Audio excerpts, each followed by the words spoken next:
नमस्कार। 26 जनवरी पास है। गणतंत्र दिवस आने ही वाला है। भारत का वो दिन जब देश सिर्फ नक्शे में नहीं बल्कि दिल में दिखाई देता है। सड़कों पर तिरंगा, आसमान में तिरंगा, बच्चों के हाथ में तिरंगा और आंखों में गर्व।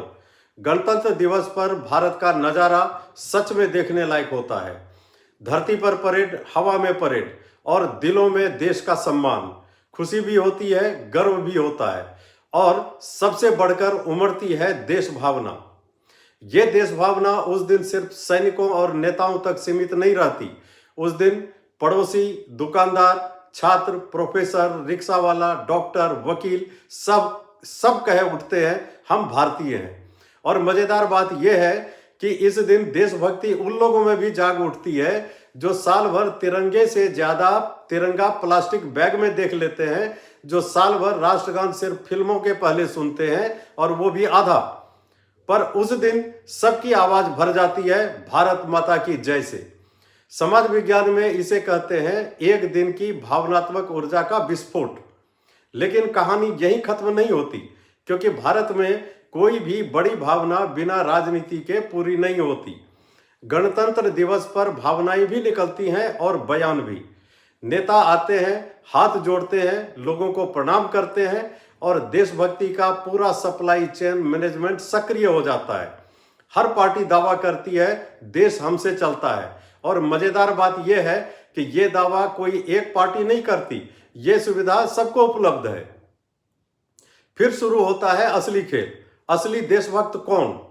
कोई कहता है वो राष्ट्रगान के वक्त खड़े नहीं हुए, तो कोई जवाब देता है संविधान में कहां लिखा है।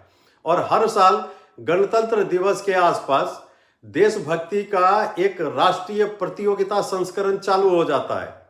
जैसे किसी ने भारत को एक ऐप बना दिया हो और सब अपडेट डाउनलोड करने में लगे हों। वर्जन 1.0 देशभक्ति, वर्जन 2.0 राष्ट्रवाद, वर्जन 3.0 सर्टिफाइड देशभक्त। और भाई जब मामला भावनाओं का हो, बयानबाजी का हो और टीआरपी का हो, तो मीडिया कैसे पीछे रह जाए। चैनलों पर डिबेट शुरू। किसने देश का अपमान किया, किसने झंडे को देखा भी या नहीं, किसे देश से प्रेम है, किसे सिर्फ कुर्सी से। और इस डिबेट की खासियत यह है कि स्टूडियो में सबकी आवाज अलग रहती है, लेकिन बाहर निकलते ही सबकी चाय एक ही होती है। चाय के साथ फोटो भी और कैप्शन नेशन फर्स्ट। डिबेट चैनलों से निकलकर फिर आता है जनता का संस्करण।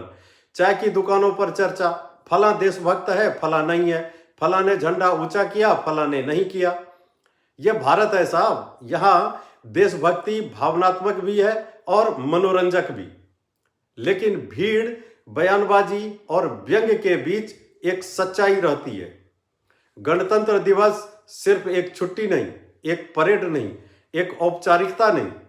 यह याद दिलाता है कि जिस संविधान को हम आज सेलिब्रेट कर रहे हैं, उसने हमें सिर्फ बोलने की आजादी ही नहीं दी, सोचने की भी दी है।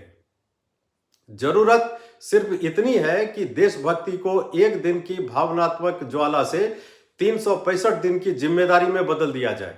और अगर यह हो गया तो फिर ना बहस की जरूरत होगी, ना प्रमाण पत्र की, और ना किसी को साबित करना पड़ेगा कि असली देशभक्त कौन है। जय हिंद, जय भारत।